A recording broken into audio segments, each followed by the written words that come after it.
জমজমাট নৈশ cricket final প্রতিযোগিতা ভাতার ওরগ্রাম অ্যাথলেটিক্স ক্লাবের মাঠে। জানা গেছে মাস দুয়েক আগে পূর্বপুরুষদের স্মৃতির উদ্দেশ্যে পূর্ব বর্ধমানের ভাতারের রামপুর গুপ্ত পরিবারের উদ্যোগে এসডি গুপ্ত এবং এনজি গুপ্ত দুটি ক্রিকেট প্রতিযোগিতার আয়োজন করা হয়। রাজ্যের বিভিন্ন প্রান্ত থেকে 12টি করে দল এই দুই প্রতিযোগিতায় অংশগ্রহণ করে।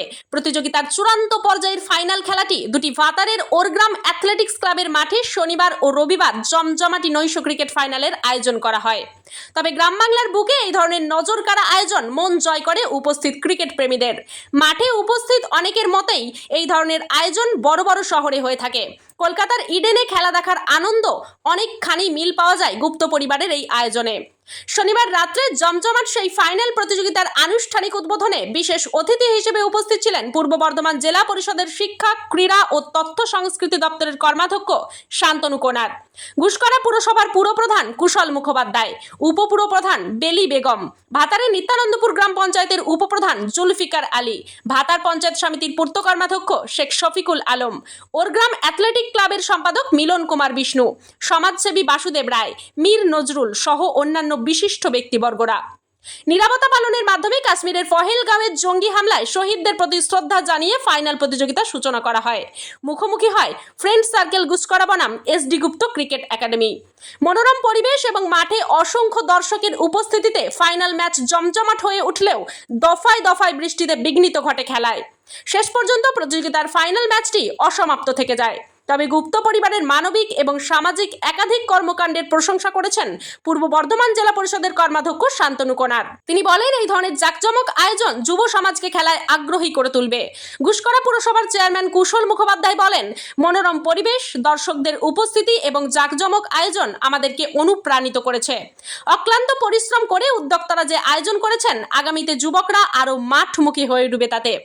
উদ্যোক্তাদের তরফে সুব্রত দাস বলেন, মোবাইল থেকে যুবকদের মাঠমুখী করতে দীর্ঘ 5 বছর ধরে এই প্রতিযোগিতার আয়োজন হয়ে আসছে।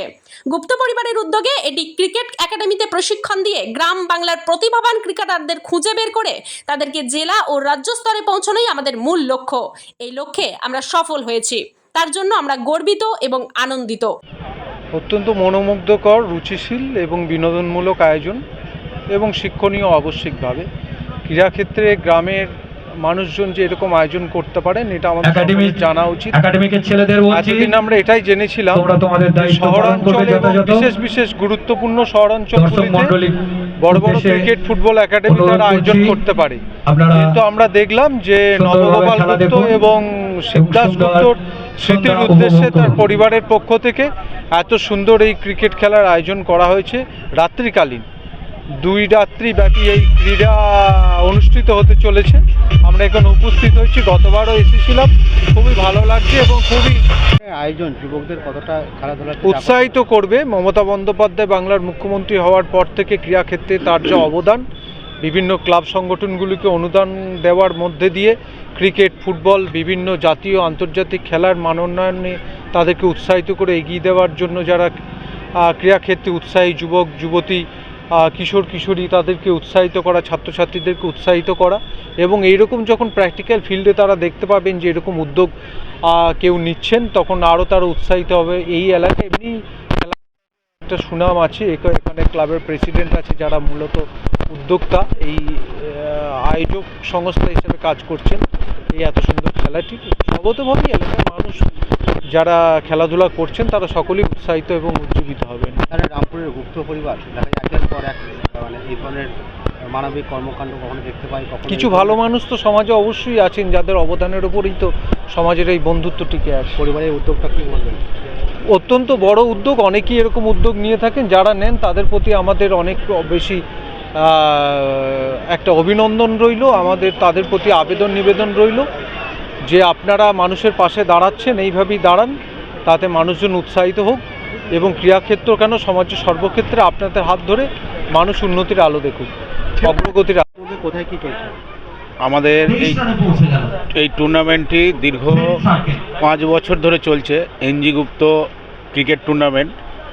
আমরা গত বছর থেকে এই খেলাটি নাইটে অনুষ্ঠিত করছি। আজকে আমাদের দ্বিতীয় বছর, এটি দ্বিতীয় বছরের ফাইনাল খেলা। 12টা টিম নিয়ে এই টুর্নামেন্ট শুরু হয়েছিল 2 মাস আগে থেকে। তো আজকে আমরা এই চূড়ান্ত দিনে এসে যে পৌঁছেছি।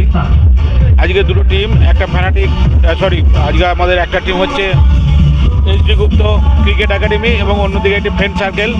এই দুই টিমের আজকে ফাইনাল খেলাটি অনুষ্ঠিত হচ্ছে। তো দেখা যাক, দুটো টিমই লড়াই করছে তাদের কাঙ্ক্ষিত জয়ের আশায়। বৃষ্টির জন্য সামান্য কিছুক্ষণ খেলা বন্ধ ছিল, আবার খেলা শুরু হয়েছে। আমরা শুধু এই টুর্নামেন্ট নয়, একটা একাডেমি চালাই, ওটাও এসডি গুপ্ত ক্রিকেট একাডেমি, যেখানে 70 থেকে 75টা জুনিয়র ছেলে আমাদের কাছে কোচিং নেয়। তো আমাদের উদ্যোগ যে আমরা যুব সমাজকে আমরা নিয়ে আসছি খেলার মাঠে। এই যে এখনকার ছেলেরা বেশিরভাগই মোবাইল ভক্ত হয়ে গেছে, সেখান থেকে অন্তত 70-75টা ছেলে আমাদের এখন ক্যাম্পে আছে, যারা ক্রিকেটটাকে মন দিয়ে শিখছে এবং তারাও লক্ষ্য রাখছে যাতে আগামী দিনে অন্তত একটা উঁচু পর্যায়ে পর্যন্ত যেতে পারে, যেখান থেকে অন্তত তারা আমাদের এই এলাকার কিছুটা সুনাম রাখতে পারে।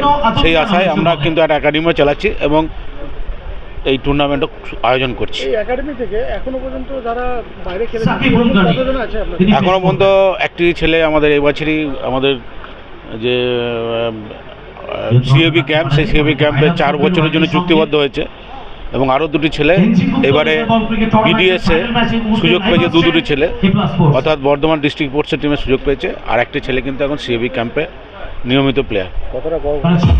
অবশ্যই আমাদের অত্যন্ত গর্ব হয়। আমরা শুরু করেছি এই টুর্নামেন্ট এবং ক্যাম্পটা, যে অন্তত 4-5টা ছেলেকে আমরা এই জায়গা থেকে একটা জায়গা লেভেল পর্যন্ত পৌঁছে দেবো, সেই আশায় আমরা কিছুটা হয়তো সফল, এবং আগামী দিনে আমাদের আরও আশা থাকবে যে আরও 2-4টে ছেলে এখান থেকে একটা লেভেল পর্যন্ত যাবে, যেখানে গিয়ে তারা নিজেদের ক্যারিয়ার তৈরি করার একটা সম্ভাবনা তৈরি করবে। ভাতার থেকে শেখ মিলনের রিপোর্ট, সোজা কথা নিউজ, পূর্ব বর্ধমান।